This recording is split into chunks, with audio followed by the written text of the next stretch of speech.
दोस्तों आरबीआई समय समय पे जो गाइडलाइन लेके आते हैं वहाँ पे कुछ गाइडलाइन ऐसे होता है जो कि कस्टमर को ज़्यादा फेवर करते हैं और ऐसे कुछ गाइडलाइन होते हैं जो कि बैंक को ज़्यादा फेवर करते हैं। लेकिन एक ऐसा गाइडलाइन जो कि एप्लीकेबल होने में सिर्फ 10 दिन बचा हुआ है और सारे के सारे बैंक जो है इकट्ठा होकर आरबीआई के पास जाता है और बोलते हैं हमें और 3 महीने का समय दीजिए इसको इम्प्लीमेंट करने के लिए और उसमें हमें समय और लगेगा और इस फैसले से हम जो है खुश नहीं है।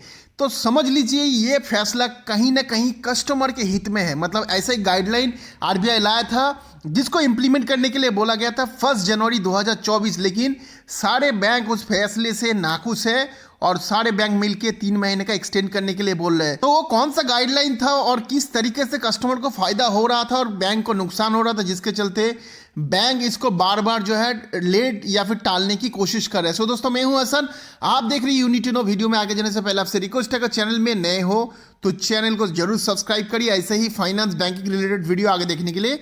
और साथ ही साथ वीडियो का कंटेंट अगर अच्छा लगता है तो लाइक बटन को जरूर प्रेस करिए। तो चलिए दोस्तों बात करते हैं मेन टॉपिक के ऊपर।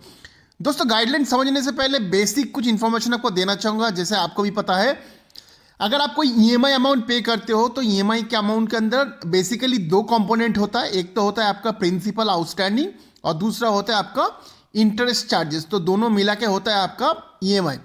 अब होता क्या है, जब भी आप कोई लेट पेमेंट कर देते हो तो उसमें एक आपको पेनल्टी बोल के ऐड हो जाते हैं अमाउंट। वो हर किसी कंपनी का अलग अलग अमाउंट होता है। जस्ट मैं एग्जांपल के लिए मान के चलता हूँ कि ये 500 रुपये का आपको पेनल्टी लग गया है और आपका ईएमआई है 2500 रुपये। तो टोटल कितना हो गया आपका 2500 प्लस 500 हो गया 3000 रुपये। अब यहाँ पे मैं एग्जाम्पल के लिए मान रहा हूँ कि 2500 जो ईएमआई है उसमें आपको 300 रुपये इंटरेस्ट है और 2200 रुपये आपका प्रिंसिपल है। ठीक है। सो बैंक लोग क्या कर रहा था कि ये जो आपका इंटरेस्ट लगा है प्लस लेट पेमेंट चार्जेस लगा है तो टोटल आपका 3000 आउटस्टैंडिंग हो गया।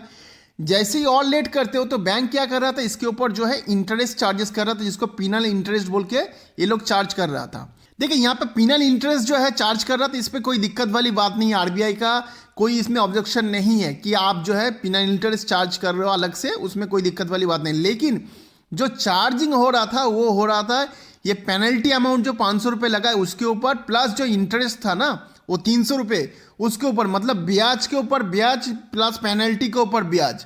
तो ये कंपाउंडिंग तरीके से जो है चार्ज कर रहा था बैंक और फिर जो है आरबीआई ने इसको पकड़ लिया।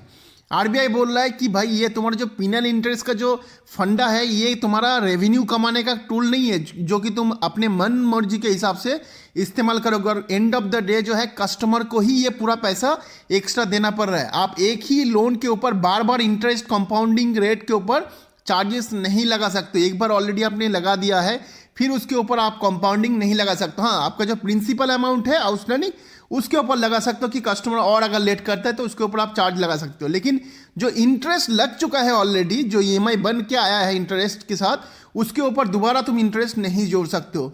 तो दोस्तों इसको ही बंद करने के लिए बोला था आरबीआई ने और इसके लिए गाइडलाइन दिया था 1 जनवरी 2024। लेकिन सारे के सारे बैंक इस फैसले से नाखुश है और साथ ही साथ वो लोग बोल रहे कि हमारे सिस्टम में इसको अपग्रेड करना पड़ेगा और हमें और थोड़ा समय चाहिए 3 महीने का।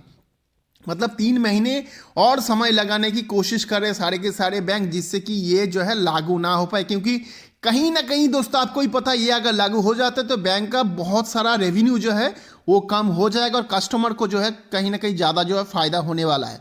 सो आपको क्या लगता है कि ये जो गाइडलाइन है ये सच में बहुत ज़रूरी है कस्टमर के लिए या फिर ज़रूरी नहीं है, उतना इम्पैक्ट नहीं पड़ेगा?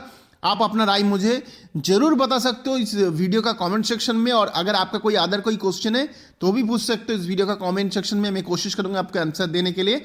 हम मिलते हैं अगले वीडियो में, तब तक अपना बहुत सारा ख्याल रखिएगा। जय हिंद, वंदे मातरम।